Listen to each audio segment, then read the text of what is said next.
আমি ভারতে গিয়ে যেটি বলেছি যে শেখ হাসিনাকে টিকে রাখতে হবে, সেই জন্য শেখ হাসিনা টিকে রাখার জন্য যা যা করার আমি ভারতবর্ষ সরকারকে সেটা অনুরোধ করেছি।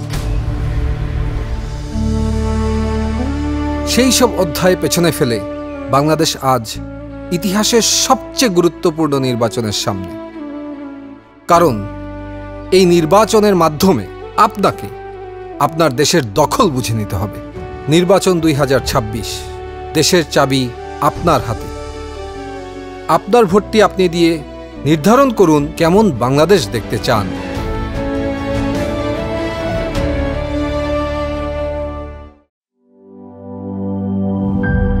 নাটা ডেইলি আর পানীয়র এক অসম কম্বিনেশন ড্রিঙ্কো। চিল থাকতে চান? ড্রিঙ্কো চাবান।